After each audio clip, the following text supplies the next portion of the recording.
Hello students, कैसे हो आप? उम्मीद है अच्छे होंगे। एग्ज़ाम आने वाले हैं आपके बहुत ही जल्द। तो हमें स्पेशल फंक्शन पढ़ रहे थे। आज हमारा यूनिट का लास्ट टॉपिक है। हमने 2F1 कंप्लीट कर लिया था, हमारा हाइपर ज्योमेट्रिक फंक्शन। नेक्स्ट है हमारा कॉन्फ्लुएंट हाइपर ज्योमेट्रिक फंक्शन। ठीक है, सिमिलरली हाइपर ज्योमेट्रिक फंक्शन की तरह ही है, बस उसमें और इसमें एक ही डिफरेंस है। उसमें न्यूमरेटर में 2 पैरामीटर होते थे, ए और बी। यहाँ पर न्यूमरेटर में सिर्फ एक ही पैरामीटर होगा। ठीक है, और कोई भी डिफरेंस नहीं है, सब कुछ सिमिलर है। सारे इसके जो भी टॉपिक हैं उनके उसी की तरह होंगे। तो देखिए क्या होता है, कुमेज कॉन्फ्लुएंट हाइपर ज्योमेट्रिक फंक्शन। ठीक है, 1F1, वहाँ 2F1 2 पैरामीटर ऊपर होते थे इसलिए 2F1 लिखा जाता था। यहाँ पर 1 ही पैरामीटर ऊपर होगा, यानी न्यूमरेटर में होगा, इसलिए 1F1 लिखा जा रहा है। 1F1 ACX। ठीक है, सेमीकोलन के बाद समझ रहे हो ना। उसके बाद जैसे अगर ए लिखा यानी ये न्यूमरेटर में आ गया, फिर सेमीकोलन का मतलब है ये नीचे जाएगा डिनोमिनेटर में। सिर्फ सेमीकोलन का मतलब है फिर वो वापस ऊपर आएगा। ठीक है, तो AN अपॉन में CN x की पावर n अपॉन में n फैक्टोरियल। ठीक है, उसके बाद हम डायरेक्ट आ जाते हैं अपने डेरिवेटिव ऑफ 1F1 पे। ठीक है, हमने उसका भी कैसे करा था, 2F1 का जैसे डेरिवेटिव निकाला था वैसे ही हम इसमें निकालेंगे। आपको डायरेक्ट नहीं लिखना है, बुक में डायरेक्ट लिखा हुआ है, आपको सॉल्व करना है अगर ये ज़्यादा नंबर पे आता है तो। ठीक है, तो देखो डेरिवेटिव 1 ऑफ 1F1, तो डी अपॉन में dx ले लेते हैं। फर्स्ट डेरिवेटिव निकालते हैं पहले ना, वहाँ पर भी हमने यही करा था। सबसे पहले फर्स्ट डेरिवेटिव निकाला था, उसके बाद nth डेरिवेटिव निकाल लिया था। ठीक है, तो डी अपॉन में dx 1F1 ACX बराबर, ये प्रूफ होना है। ठीक है, ये तो मैंने लिखा है कि ये आएगा प्रूफ होने के बाद। ठीक है, तो अब देखो इसको करेंगे कैसे। सबसे पहले प्रूफ इसका लिखते हैं। 1F1 हम जानते हैं ACX, ये होता है AN CN x की पावर n अपॉन में n फैक्टोरियल। डिफ्रेंशिएट कर लेते हैं विद रिस्पेक्ट टू x। लिखेंगे क्या, डी अपॉन dx n बराबर 0 to infinity AN CN x की पावर n अपॉन में n फैक्टोरियल। ऐसे ही करते थे उसमें भी, है ना। तो अब देखो AN और CN में तो होगा नहीं, ये तो कांस्टेंट है। n फैक्टोरियल में भी नहीं होगा, ओनली किस में होगा, x की पावर n में। तो एक बार करेंगे तो n x की पावर n-1। ठीक है, n फैक्टोरियल को हम क्या लिख सकते हैं, n-1 factorial n into n-1 factorial. ये n फैक्टोरियल का फॉर्मूला यही होता है ना, n फैक्टोरियल बराबर n-1 n-2 n-3 up to सोन। तो यहाँ तक को हम n-1 फैक्टोरियल भी लिख सकते हैं। ये n आएगा, ये n यहाँ पर है, और ये n ऊपर वाले n से क्या हो जाएगा, कैंसिल हो जाएगा, ये कैंसिल कर दिया है। ठीक है, तो नीचे क्या हो जाएगा हमारा n-1 फैक्टोरियल। अब जब n-1 n ही हट गया, n-1 बचा है ओनली, तो n बराबर 0 की जो टर्म है वो क्या हो गई, वैनिश हो गई है। ठीक है, तो यहाँ क्या आ जाएगा, n बराबर 1 से लेकर इन्फिनिटी तक था। सिमिलरली उसमें भी यही करा था हमने। ठीक है, लेकिन हमें चाहिए क्या, वो n बराबर 0 ही चाहिए, क्योंकि हमें 1F1 का फॉर्मूला होता है तो उसमें समीशन n बराबर 0 टू इन्फिनिटी होता है। तो फिर से हम n-1 को पुट कर लेते हैं, n-1 बराबर m। तो m बराबर 0 टू इन्फिनिटी a n की जगह m+1, n का मान यहाँ से निकालना है, m+1 हो जाएगा, या am+1 cm+1 x की पावर m अपॉन में n फैक्टोरियल। ठीक है, लेकिन फिर से फॉर्मूला नहीं बन रहा है, क्योंकि उसमें जो ये वाला फंक्शन होता है वो ओनली m या n के टर्म में होता है। यहाँ पे +1 दे रखा है, तो फॉर्मूला हमें मालूम है, ये वाला फॉर्मूला मैंने सबसे पहले आपको पढ़ाया था। am+1 क्या होता है, a इंटू a+1 m, ये होता है ना। तो ये फॉर्मूला लिख देते हैं हम, a+1 m x की पावर n अपॉन में c+1 m। अब a और c पे तो m का कोई इफेक्ट नहीं है, तो a और c तो क्या आ जाएंगे, बाहर आ जाएंगे, a अपॉन में c, a+1 m ac+1 m x की पावर m अपॉन में m फैक्टोरियल। और ये किस में चेंज हो जाता है, या तो चाहे n लिखो m लिखो, उससे कोई फ़र्क नहीं पड़ता। अगर हम मान रखेंगे 0 1 2 इन्फिनिटी तो सबके लिए सेम होता है। तो ये किसका फॉर्मूला बन गया, 1F1। देखो वहाँ am होता था a की जगह a+1, वहाँ cm होता था c की जगह c+1, और x की पावर m अपॉन में n फैक्टोरियल, तो उसका वहाँ यहाँ x आ जाएगा। तो सेम 2F1 में भी होता था। 2F1 में भी a b c अपॉन में c आ जाता है, एक b टर्म और आ जाती थी, a+1 b+1 c+1। ठीक है, सब कुछ सेम है, वो उसका मेथड भी सेम ही है सबको। तो इसका फॉर्मूला 1 टाइम डेरिवेटिव इसका क्या आ जाएगा, a अपॉन में c 1F1 1 टाइम करा है तो a+1 c+1 x। ये हो गया सब। इसको क्वेश्चन नंबर दे लेते हैं 1। तो ये हमारा है फर्स्ट डेरिवेटिव। ठीक है। इसी तरह अगर हम दूसरा भी निकालेंगे तो एक और बार वो करेंगे हम, तो ये आ जाएगा a+1 b c+1 1/1। ये तो मैंने आपको सिर्फ समझाने के लिए लिखा है, ठीक है। अब हम nth डेरिवेटिव निकालते हैं इसका। तो nth डेरिवेटिव का तरीका क्या होता है, हमेशा principle of mathematical induction, short में लिखा है मैंने MI इन मैथमेटिकल इंडक्शन, ठीक है। तो वो we prove that it is true for n बराबर 1। तो देखो जब भी nth डेरिवेटिव का, मैंने आपको टेस्ट में भी ये पूछा था, तो कुछ बच्चों ने डायरेक्टली n डेरिवेटिव निकाल दिया था, लेकिन जब भी आपको nth डेरिवेटिव के लिए पूछे तो पहले हमें n बराबर 1 के लिए जो अभी प्रूफ करा है हमने, ये वाली चीज़, इसको हमें प्रूफ करनी है, ठीक है। उसके बाद हम nth डेरिवेटिव प्रूफ करेंगे। ऐसा नहीं होना चाहिए कि n बराबर 1 के लिए डायरेक्ट लिखा आपने और n बराबर k के लिए ये सिद्ध होता है, ऐसा नहीं है। n बराबर k के लिए तभी ये ट्रू होगा जब आप n बराबर 1 के लिए आप इसको ट्रू प्रूफ करोगे। तो पहले आपको इसको प्रूफ करना होगा, ये चीज़ को आप हमेशा रिमाइंड करके रखो कि हमें पहले प्रूफ करना है n बराबर 1 के लिए, ठीक है। तो n बराबर 1 के लिए हम प्रूफ कर चुके हैं, यहाँ देखो we prove that it is true for n बराबर 1, ये मैंने लिख दिया है, ठीक है ना। सपोज है मैथमेटिकल इंडक्शन क्या कहता है, पहले हम n बराबर 1 के लिए प्रूव करते हैं और उसको मानते हैं कि n बराबर k के लिए ट्रू है, और फिर देन हम k+1 के लिए इसको सिद्ध करते हैं, ठीक है। तो ना सपोज है it is true for n बराबर k, तो k डी के डी एक्स के 1/1 ए सी एक्स, ए अपन में सी था, यानी a1 के पावर a1 बराबर a ही होता है, तो a के अपन में c के 1/1 a+k c+k x, इसको क्वेश्चन नंबर 2 मान लीजिए ना। Proof for we proof for n बराबर k+1, सो डिफ्रेंशिएट। अब हमें इसको किसके लिए प्रूफ करना है, k+1 के लिए। तो हम क्या करेंगे, समीकरण 2 का, इस इक्वेशन नंबर 2 का एक और टाइम x के सापेक्ष क्या करेंगे, डिफ्रेंशिएट करेंगे। तो ये क्या हो जाएगा, dk+1 dxk+1 1/1 a के c के, इसका हो जाएगा x के सापेक्ष कर रहे हैं ना, तो ये हो जाएगा d/dx 1/1 a+k c+k और x और 1। ये देखो ये 1 टाइम है यहाँ पर तो k+1 है, लेकिन यहाँ पर हम तो a की बार आएगा, ये वाला तो है ना। और ये 1 टाइम के लिए हम प्रूफ क्या कर चुके हैं, अभी कर रहे हैं इक्वेशन नंबर जो 1 मैंने डाली थी, कि जब 1 टाइम के लिए प्रूफ करते हैं तो यहाँ पर 1 है ना, तो जो होता है उसमें एक ऐड हो जाता है, ठीक है। यहाँ क्या था, a था तो a+1 आया था, यहाँ c था तो c+1 आया था, तो यही फॉर्मूला हम उसमें लगा देते हैं। तो फ्रॉम 1 से, ये 1 टाइम है ना, तो a+k बाहर आ जाएगा, c+k बाहर आ जाएगा। वहाँ a और c बाहर आ रहे थे क्योंकि वहाँ a और c थे, लेकिन यहाँ क्या a की जगह a+k है, c की जगह c+k है, ठीक है। 1 टाइम है ना, 1 टाइम वाले फॉर्मूला फ्रॉम 1 से। और ऐड क्या हो जाते हैं, a में क्या ऐड हो गया था 1, b में c में हो गया था 1, यहाँ a की जगह क्या है a+k, तो 1/1 a+k+1 c+k+1 x, ठीक है। और अगर आपको नहीं मैम हमें समझ में नहीं आ रहा है ये कैसे लिखते हो, तो आपको फिर 1 वाला पूरा मेथड दोबारा करना पड़ेगा, इसलिए पहले ही 1 वाला हम पूरा कंप्लीट करके रखते हैं, जिससे यहाँ हम फॉर्मूला डायरेक्ट लिख सकते हैं, ठीक है। तो ये हो गया, समझ में आया ना। सिर्फ कुछ नहीं है, यहाँ 1 टाइम वाला है तो 1 टाइम के लिए मैंने फॉर्मूला लगा दिया, a और c बाहर आते हैं उसमें, a/c, तो यहाँ a की जगह a+k, c की जगह c+k, और 1 दोनों में ऐड कर दिया फ्रॉम 1। और देखो ये फॉर्मूला फिर से हम लगा देते हैं, ये किसके बराबर होता है, k+1 के फॉर्मूला। ये फॉर्मूला आपको 2 तरीके के फॉर्मूले हैं, ये पढ़ा हुआ है हमने कि एक तो k+1 किसके बराबर, तो k+1 का एक फॉर्मूला ये भी है, k और a+k, ये भी फॉर्मूला है। एक फॉर्मूला होता है a+1k का, जैसे पिछले उसमें अभी निकाला था, तो 2 फॉर्मूला होते हैं k+1k। तो ये वाला फॉर्मूला निकाल के यहाँ रख दिया, यहाँ पर रख दिया, ये लिख दिया यहाँ पर, है ना। इसी तरह c के लिए लिख दिया 1/1 a+k+1। तो देखो जब 1 के लिए करा था तो a+1 आ रहा था, k के लिए लिखा तो a+k आ रहा था, k+1 के लिए लिखा तो a+k+1।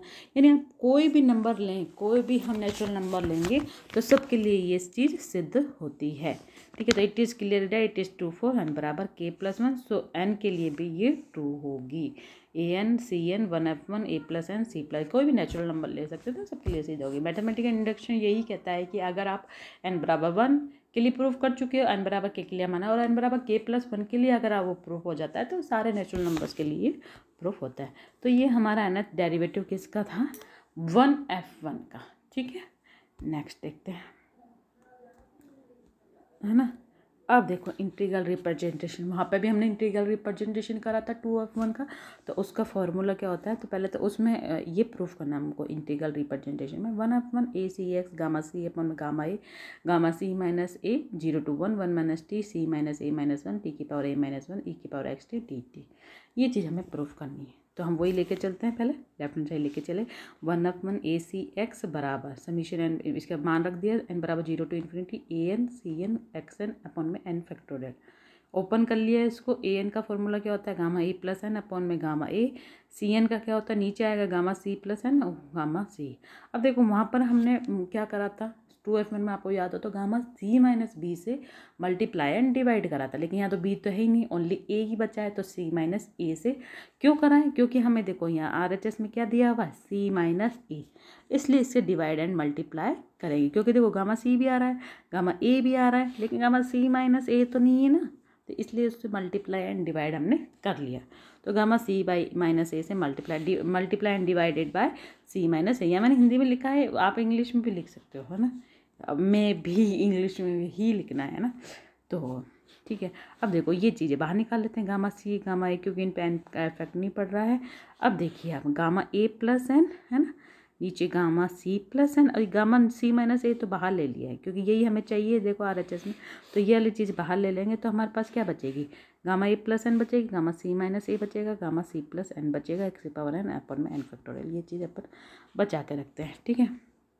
अब देखो ये फॉर्मूला बीटा एम एन, ये देखो ये दोनों को मिला के आप देखो, अगर आप इसको देखोगे ध्यान से तो ये किसका फॉर्मूला बन रहा है बीटा एम एन का फॉर्मूला, ये होता है ना गामा एन अपन में गामा एम प्लस एन, तो गामा एम की जगह क्या है ए प्लस एन, गामा एन की जगह क्या है सी माइनस ए, आप दोनों को जोड़ोगे तो क्या आएगा गामा सी प्लस एन ही तो आएगा, ये ऑटोमेटिक फॉर्मूला बन गया है अगर जैसे हमने ये काम करा तो, ठीक है। चाहे आप जोड़ के देख लीजिए इसको, तो देखो gamma A plus N gamma C minus N अपन में दोनों को जोड़ो A plus N plus C minus A है ना, माइनस ए, तो ए से ए कट गया, क्या बचा गामा सी प्लस एन, तो ये फॉर्मूला किसका बन गया हमारा बीटा एम एन का फॉर्मूला बन गया, ठीक है ना, gamma beta M plus N का। तो मैंने लिख दिया बीटा एम की जगह क्या है ए प्लस एन की जगह क्या है सी माइनस, ये ब्रैकेट मैंने लगाना रह गया, तो नहीं ब्रैकेट नहीं लगाना, सॉरी सही लिखा था, ये कोमा है, ठीक है, ये कोमा है ये वाली चीज़, ठीक है। तो बीटा एम एन का फॉर्मूला लग गया है, तो एम की जगह मैंने लिख दिया ए प्लस एन सी माइनस ए, ये एडिटिस रहेगा, ठीक है। अब देखिए फिर हम बीटा, अब अपन को तो 0 to 1 वाली फॉर्म चाहिए ना यहाँ से, तो ये बीटा के फॉर्मूले में तो आती है, तो यहाँ बीटा का फॉर्मूला लगा दो आप 0 to 1, बीटा का फॉर्मूला क्या कहता है 0 to 1 टी की power m minus 1 1 minus T की पावर n माइनस 1 है ना डी टी, तो t की पावर m माइनस 1, तो t की पावर m क्या है भैया a plus N minus 1, 1 minus T n क्या है इसमें c minus A minus 1, x की पावर n अपॉन में n factorial D T, summation अंदर ले जाओ किस किस में लगेगा उसमें लगा देते। अब देखो टी की पावर एन यहाँ से निकाल लेते हैं हम, ले लेते ना यहाँ से टी की पावर एन यहाँ से निकाल लेते हैं, तो टी की पावर एन यहाँ से और ये एक्स की पावर एन दोनों मिलके क्या हो जाएगा एक्स टी की पावर एन हो जाएगा ना, यहाँ से टी की पावर एन ले लेते हैं हम और एक्स की पावर, ये मल्टीप्लाई में है, ये मत कहना मैडम कॉमन कैसे ले लिया, कॉमन नहीं लिया, अलग अलग कर लिया, टी की पावर ए माइनस 1 की पावर अलग कर लिया, टी की पावर एन को इस एक्स की पावर एन को एक साथ लग गया।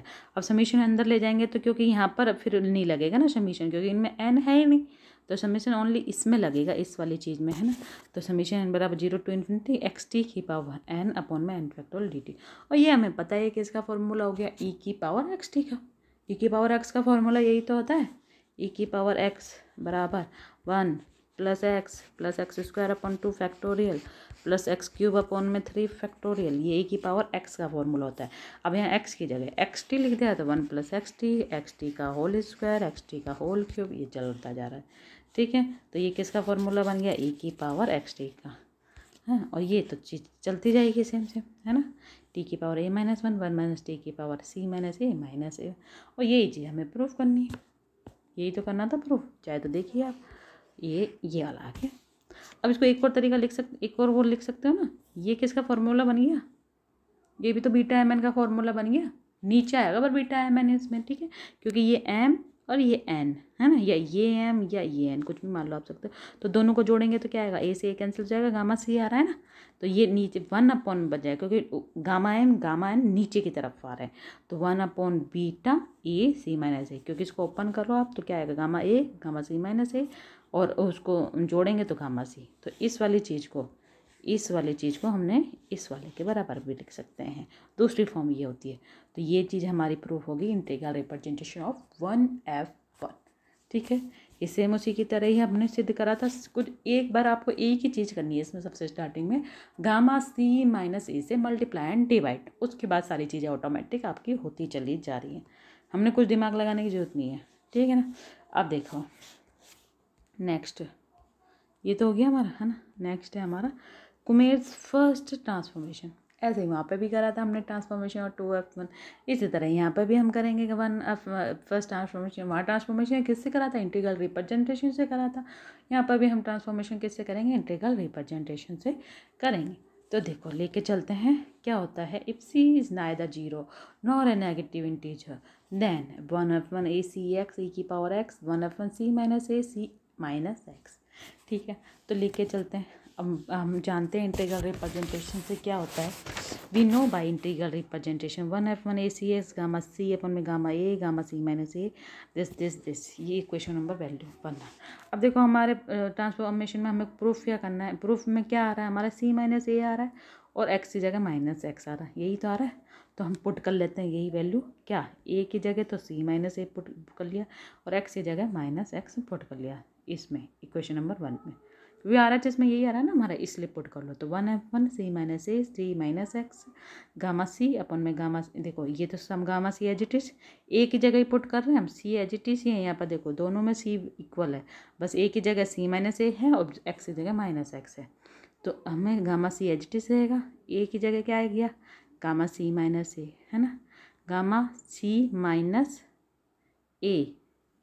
वैसे तो आप डायरेक्ट भी यहाँ से ये लिख सकते हो, सी माइनस ए के बराबर ए ही आ गया, ये तो डायरेक्ट भी आ सकता है, या फिर मैंने ऐसे पूरा करके लिख दिया सी माइनस ए, वो तो बात एक ही आना अल्टीमेटली गामा ए है।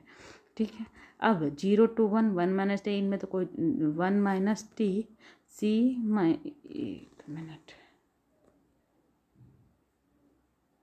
हाँ 1 माइनस टी सी माइनस ए की जगह क्या लिख दिया, ए, है ना, सी माइनस ए की जगह क्या आ गया ए, टी ए की जगह क्या आ गया सी माइनस ए, ई की पावर एक्स टी की जगह एक्स की जगह क्या लिख दिया minus X T D T. ठीक है, गामा सी ये वापस वही बन गए, gamma C upon gamma C minus A gamma A 0 to 1 1 minus T की पावर ए माइनस 1 टी की power C minus A minus 1 A की power minus X T D T, same line है। अब देखिए हम क्या करते हैं, उसमें भी हमने यही करा था, 1 माइनस टी प्रूफ करा था यू के बराबर, है ना। तो हम प्रूफ कर लेते हैं, पुट कर लेते हैं 1 माइनस टी बराबर यू, फिर क्या हो जाएगा इससे, टी की वैल्यू क्या आ जाएगी 1 माइनस यू और डी टी की वैल्यू क्या आ जाएगी माइनस टी यू। तो पुट कर दो, इसमें क्या आएगा, ये चीज़ तो अब सेम ही चलने वाली है ना, लिमिट्स तो चेंज हो जाएंगी, क्यों, जैसे सबसे पहले टी की हमने रखा 0, तो यू की वैल्यू क्या आएगी 1, है ना, टी की वैल्यू रखते हैं 1 तो यू की वैल्यू क्या आएगी 0, तो 1 से 0 लिमिट्स तो ये चेंज हो जाएगी। 1 माइनस टी की जगह यू रख दिया ए माइनस 1 और टी की जगह टी की वैल्यू है 1 माइनस यू यहाँ रख दिया। ठीक है, ई की पावर माइनस एक्स, टी की वैल्यू 1 माइनस यू और डी टी की वैल्यू माइनस डी यू। ठीक है, जैसे उसमें भी यही आई थी, अपनी सारी चीज़ें यही आई थी। अब देखो माइनस प्लस में जब हम लिमिट चेंज करते हैं तो माइनस आ जाता है, तो लिमिट चेंज करा 0 to 1 और माइनस माइनस प्लस हो जाएगा। ठीक है, यू की पावर ए माइनस 1 और ई की पावर माइनस एक्स, क्योंकि ये यू में है तो ई की पावर माइनस एक्स को हमने ले लिया बाहर, ये माइनस एक्स है। ठीक है, दोबारा से मैं बता देती हूँ, ये चीज़ जो है ये ई की पावर माइनस एक्स है, यहाँ से ली है। ठीक है, अंदर मल्टीप्लाई कर दिया इसका ना, तो ये है ई की पावर माइनस एक्स, तो माइनस एक्स ले लिया, यू की power A minus 1 as it is 1 minus U की power C minus A minus 1 as it is, minus X तो बाहर ले लिया, minus minus plus X U D U. ठीक है, यहाँ तक के लिए कोई प्रॉब्लम हो तो आप मुझे प्लीज़ कमेंट में बता दीजिएगा। अब देखो ई की पावर माइनस एक्स यहाँ लिख लिया, gamma C minus A gamma A. अब देखो इस वेरिएबल को अपन चेंज कर सकते हैं, है ना, तो ये तो क्योंकि ये क्या होता है इंडिपेंडेंट होता है, इसको चेंज कर सकते हैं। तो चाहे इसको आप यू लिख लो चाहे ए लिख लो, उसको कोई फ़र्क नहीं पड़ता है ना।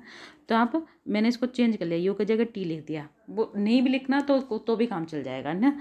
तो ये क्योंकि हमारा डायरेक्टली फॉर्मूला बन रहा है ये वाली चीज़ का, ये अगर हम लेके चलेंगे सिर्फ ये, इसमें मैंने अगर टी भी नहीं लिखती यू भी लिख देती हूँ, उससे कोई फ़र्क नहीं पड़ता। ये आपको जानते हो ये फार्मूला हमारा 1F1 का फार्मूला बन जाएगा, है ना।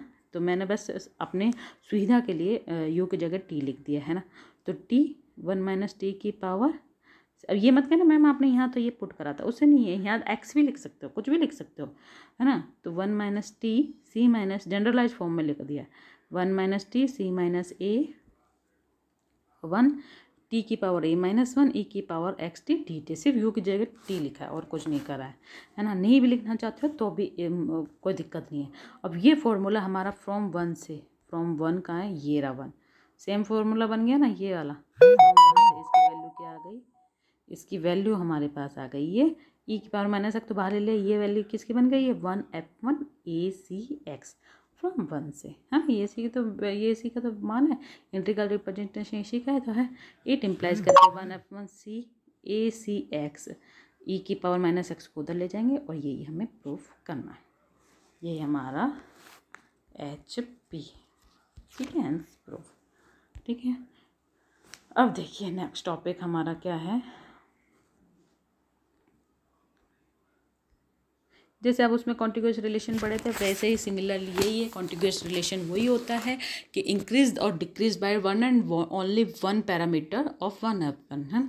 चाहो तो ए लेंगे तो a+1 हो जाएगा, ठीक है। अगर a+ लेते हैं तो कोई सा भी a की पैरामीटर या तो इंक्रीज होगा या डिक्रीज होगा बाय 1, ठीक है। तो यहाँ पर ये मैंने लिख दिया कॉन्टिग्यूअस रिलेशन। अब देखो एक एग्जाम्पल लास्ट इसमें बच रहा है वो और कर लेते हैं हम लोग। CM DM DXM e की power minus x 1F1 ACX बराबर, ये हमें प्रूफ करना है। तो लिख देते हैं हम CM DM DXM e की power minus x 1F1 ACX, ठीक है। ये लिख लिया, ये मैंने लाइन काटी हुई है, इसको प्लीज़ आप कंसीडर मत करना, ये लाइन कटी हुई है, ठीक है। अब हम यहाँ पर देखो e की पावर माइनस एक्स आ रहा है। अब हमें DM/DXM ये तो हमें मालूम ही है, डेरिवेटिव हम निकाल चुके हैं, लेकिन इसमें एक एक्स्ट्रा चीज़ क्या आ रही है, e की पावर माइनस एक्स एक्स्ट्रा आ रही है, तो इसको हम हटा देते हैं। कैसे हटाएंगे, इंटीग्रल रिप्रेजेंटेशन ट्रांसफॉर्मेशन फार्मूला अभी हमने जस्ट अभी निकाला है। 1F1 किसके बराबर बाय ट्रांसफॉर्मेशन फार्मूला 1F1 किसके बराबर होता है e की पावर एक्स 1F1, ये डॉट ये कुछ भी नहीं है, ये हटा हुआ है, मैंने बाय मिस्टेक माइनस लिख दिया था, तो माइनस तो इधर आया जाता है ना, जब उधर ले जाते हैं तो प्लस में हो जाता है। तो ये e की पावर ओनली एक्स है, ठीक है, ओनली एक्स है, e की power X 1F1 C minus A C minus X. तो ये यहाँ पर वैल्यू मैंने रख दी है यहाँ की, ठीक है, यहाँ इसकी वैल्यू यहाँ रख दी है यहाँ पर, ठीक है। तो ये e की पावर माइनस एक्स और e की पावर एक्स तो कैंसिल हो जाएंगे, ओनली क्या बचेगा DM DX की पावर DM DX की power M 1F1 C minus A C minus x. अब देखो आप चाहो तो इसमें डायरेक्ट फार्मूला लगा सकते हो, क्योंकि लेकिन अगर मान लो ये क्वेश्चन 10 नंबर में आ जाता है और आप इसके बाद डायरेक्ट फार्मूला लगा देते हो nth डेरिवेटिव का। वैसे तो nth डेरिवेटिव क्या होगा ये तो अपन को मालूम ही है ना, तो उससे भी कर सकते हो आप चाहो तो, कि C minus A plus M आ जाएगा, C प्लस M आ जाएगा, लेकिन माइनस एक्स है तो माइनस एक्स है तो वो -1 की पावर M बाहर आ जाएगी और एक्स एज इट इज ही रहेगा। उसमें आप डायरेक्ट भी फार्मूला लगा सकते हो कि nth डेरिवेटिव्स हम जानते हैं कि इधर की तरफ क्या आ जाता है A के, तो यहाँ आ जाएगा C माइनस, मैं डायरेक्ट आपको अगर लिख के बताती हूँ तो देखो क्या आएगा, n डेरिवेटिव क्या आता है C माइनस AN, है ना, यहाँ M है तो M आ जाएगा अपॉन में CM, यही तो है, यही तो आया था AN अपॉन में CN, और अंदर क्या आ जाता है 1F1 प्लस जो जितने टाइम्स हम करते हैं उतना, तो C माइनस A।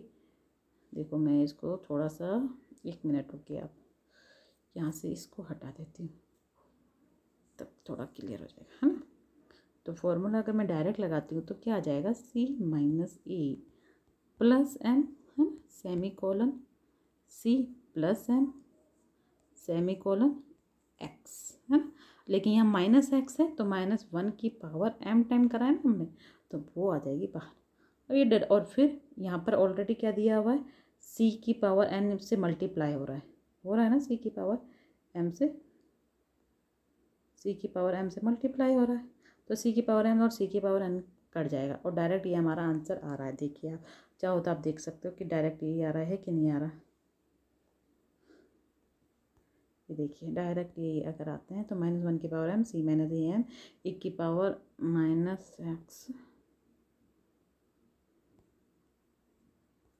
है ना।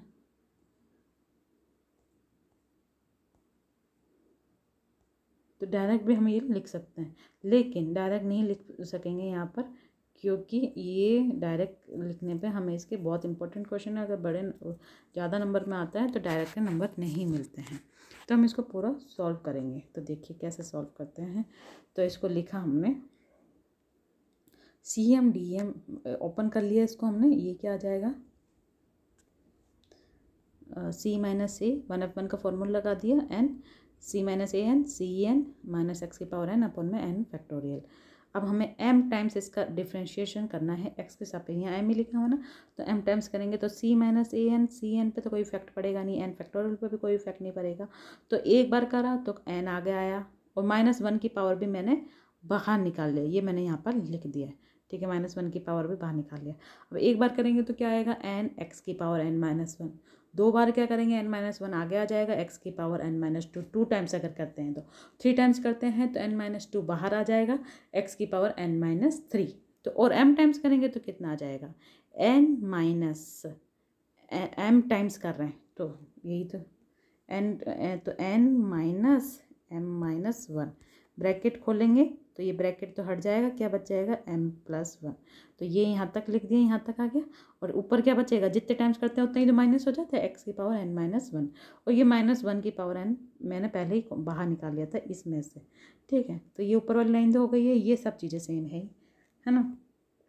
तो अब क्या होगा, इसको अपन ओपन करके लिख लेते हैं, n फैक्टोरियल को ऊपर कर लेते हैं। अब देखो सी एम तो as it is, C minus A N as it is, C N as it is, N minus one, N minus two, N minus M minus one था, तो ये मैंने ब्रैकेट खोला इसलिए m प्लस वन हो गया है ना, माइनस वन की पावर n भी एज इट इज़, एक्स की पावर n माइनस वन भी एज इट इज़, है ना। तो ये एरो की वजह से दिखाई नहीं देता ना कई बार, तो ये देखो अब मैंने n फैक्टोरियल खोल लिया है, n minus one, n minus two up to so n minus m minus one आता, फिर उसके बाद n माइनस m आता, तो मैंने n माइनस m तक छोड़ दिया है, ठीक है, क्योंकि हमारे ऊपर n माइनस वन तक ही है, तो n माइनस m फैक्टोरियल तक मैंने इसको छोड़ दिया है और इसको n माइनस m फैक्टोरियल लिख लिया, क्योंकि फिर ये सारी चीज़ें किससे कैंसिल हो जाएंगी, ये नीचे, ये वाली सारी चीज़ें नीचे से इनसे कैंसिल हो जाएगी, ठीक है ना। तो ये आ गया n माइनस एम फैक्टोरियल। तो नेक्स्ट टर्म क्या आ जाएगी हमारी, लिख देते हैं उनको हटा के, C minus E N minus M factorial minus one की पावर n, एक्स की power n minus N, C N, ठीक है। अब देखो यहाँ वहाँ तो मैंने सब जगह n बराबर जीरो लिखे थे, क्योंकि वहाँ जीरो रखने पर आ रही थी वही, लेकिन अगर हम यहाँ n बराबर जीरो रखते हैं तो नहीं आ रही है ना, जीरो से स्टार्टिंग नहीं हो रही है ना, वन से स्टार्टिंग नहीं हो रही है ना, तो यहाँ पर n बराबर m रखेंगे तो हमारा समीशन किस में चेंज हो जाएगा, n बराबर जीरो से n बराबर m में, तभी जीरो फैक्टोरियल यानी वन बन रहा है नीचे, है ना, नहीं तो चेंज माइनस में जाएगा नीचे, जैसे हम जीरो रखते हैं n बराबर जीरो तो माइनस m फैक्टोरियल आ जाएगा फर्स्ट टर्म में, तो वो तो ही पॉसिबल है ही नहीं, तो यहाँ जीरो वाली टर्म्स तो हो गई वैनिश, तो n बराबर m यहाँ आ जाएगा। लेकिन अब हमें पता है कि हमें चाहिए यहाँ पर n बराबर जीरो, वन अपन के फॉर्मूले में n बराबर जीरो ही आता है, तो हमने n पुट n बराबर n प्लस वन, तो n प्लस वन पुट करने पर यहाँ n प्लस वन लिखेंगे, यहाँ n प्लस वन हो तो m से m कैंसिल हो जाएगा, क्या हो जाएगा n बराबर जीरो, ठीक है। C M as it is रहेगा, सी माइनस ए n की जगह n प्लस वन कर रहे हैं, माइनस वन की power n plus one, x की पावर n वैल्यू रखो n प्लस वन, तो प्लस m और माइनस m तो कैंसिल हो जाएगा, एक्स की पावर n बचेगा, फिर n माइनस m की जगह n फैक्टोरियल आ गया, है ना, वैल्यू रखेंगे तो ये सब चीज़ आ जाएंगी, है ना, उसी n m प्लस वन, ठीक है। अब फॉर्मूला लगा दिया है n प्लस m वाला, सी एम फॉर्मूला ये होता है, ए m प्लस वन किसके बराबर होता है, A M A plus m n के बराबर होता है, तो ये दोनों में ये फॉर्मूला लगा दिया, ठीक है, ये n है, ये n है, ठीक है। तो -1 की पावर m, क्योंकि यहाँ पर n बराबर 0 है तो -1 की पावर m बाहर ले लेते हैं हम। c माइनस ए m भी बाहर ले लेते हैं, सी एम से सी एम ये कैंसिल हो जाएगा। c minus A plus 1 m n, c plus m n, -1 की पावर n और x की पावर n, दोनों को कंबाइन कर लेंगे तो क्या हो जाएगा -x की पावर n। और यही चीज़ मैंने डायरेक्ट लिखी थी, तब भी यही चीज़ आई थी, है ना। तो ये किसका फॉर्मूला बन गया 1f1 E C minus A plus M C plus M minus X का ये फॉर्मूला बन गया। और ये हमें RHS हमें चाहिए था, ठीक है। तो ये हमारा कंप्लीट हो गया है, ये हमारा कंप्लीट हो गया यहाँ तक, ठीक है। ये हाँ यहाँ तक हो गया। यही मैंने आपको बताया था कि अगर अपन डायरेक्ट लिखेंगे तो ये आएगा। अच्छा, लेकिन मैंने RHS सॉरी ये मेरे बाय मिस्टेक मैंने आपको लिखा है, तो मैंने जो PDF भेजी है उसमें भी आप इसको हटा लीजिएगा। तो उसमें आप इसमें अभी आप एक लाइन और रह रही है ना, क्योंकि हमें RHS में क्या चाहिए, यहाँ तक तो कंप्लीट है अपना, वैसे आप है ना यहाँ तक भी आ सकता है। तो देखो, लेकिन हमारी अभी एक ये वाली वैल्यू और आ रही है, e की power -x 1f1 c plus m x। तो ये किससे आएगा, ई की पावर -x किस में आता है, ट्रांसफॉर्मेशन इसमें उसमें ही तो आता है। ट्रांसफॉर्मेशन फार्मूला में अभी हमने जैसे यहाँ लगाया वैसे नेक्स्ट टर्म में भी लगा देते हैं। तो देखिए यहाँ पर हम लगा देते हैं ट्रांसफॉर्मेशन फार्मूला। 1f1 का क्या होता है, we know by transformation formula 1f1 A C X किसके बराबर होता है, e की पावर x के बराबर होता है। 1f1 c माइनस ए, है ना, सॉरी ये c माइनस ए क्या होता है, ट्रांसफॉर्मेशन फॉर्मूला c माइनस से c और -x के बराबर होता है ना। अब देखो c माइनस ए, अब देखो यहाँ c माइनस ए, तो अपन को c प्लस m इधर लिख लेते हैं एक बार अपने उसके लिए, डायरेक्ट अपना फॉर्मूला आ जाएगा c माइनस ए ई की पावर माइनस,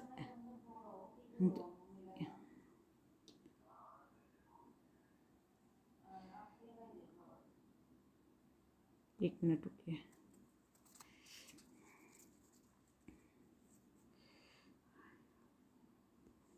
तो ये तो माइनस कर दिया है। 1f1 ये डायरेक्ट हमारा किसके वैल्यू के बराबर आ जाएगा, देखो c minus A plus M C plus M minus X. तो ये अगर हम 1f1 के बराबर होती है, 1f1 के बराबर होता है ए सी एक्स, आप सेमीकोलन लगा लीजिएगा, इसमें लगता नहीं है तो इसलिए थोड़ा सा कन्फ्यूजिंग हो जाता है। e की पावर x 1f1 ब्रैकेट में क्या आता है c माइनस ए, है ना, और c एज इट इज रहता है और -x आ जाता है। अब यहाँ पर हमारा आंसर में क्या आया है, c minus A plus M C plus M minus X, यानी राइट हैंड साइड आई है हमारी, ये वाली साइड आई है। तो e की पावर x उधर ले जाते हैं, या फिर आप तो ये तो e की पावर x इधर रह जाती है, या e की पावर x यहाँ पर नहीं लिखेंगे तो यहाँ पर लिख सकते हैं e की पावर -x, है ना। अब देखो अपना 1f1 क्या आया है राइट हैंड साइड में, c plus M minus A, है ना, और यहाँ पर क्या है c प्लस एम और -x। तो बस c की जगह क्या है c प्लस एम है, यही तो है। तो हमारा ये किसके बराबर बन जाएगा, राइट हैंड साइड हमारी बन जाएगी किसके बराबर बन जाएगी, 1f1 e की पावर -x आएगा साथ में, क्योंकि ये देखो यहाँ से मैंने ये फॉर्मूला लिखा है, e की पावर x को मैंने यहाँ पर लिख दिया है ना। तो ये हमारा क्या फॉर्मूला बन जाएगा अल्टीमेट, 1f1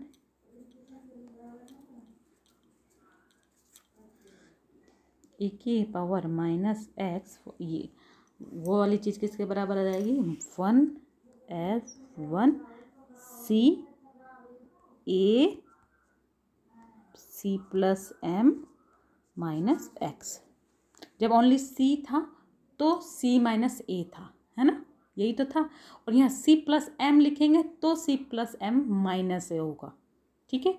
एक सिर्फ इतना सा डिफरेंस है, वहाँ c था तो c माइनस ए आया था, यहाँ हम c प्लस एम लिखेंगे। अब आप फॉर्मूला लगाओगे तो वही वाला फॉर्मूला बनेगा।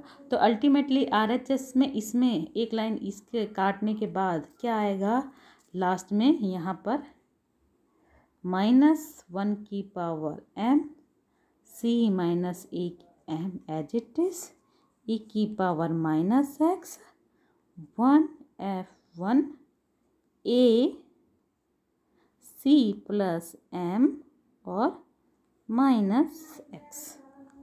ठीक है, ये हमारा फॉर्मूला बनेगा, तब वो हमारा RHS के बराबर आएगा। Then equals to RHS। तो ये हमारा यहाँ पर जाकर कंप्लीट होता है। ठीक है ना। तब यहाँ जाकर हमारा ये कंप्लीट हो गया, ये वाला टॉपिक कंप्लीट है और ये वाला यूनिट भी यहाँ जाकर कंप्लीट है। अगर तब भी आपको कोई प्रॉब्लम है तो आप मुझे कमेंट में कर सकते हो या फिर आप मुझे व्हाट्सअप मैसेज भी कर सकते हो। Thank you so much. Next हमारा अगले यूनिट स्टार्ट कराएंगे लेजेंडरी फंक्शन।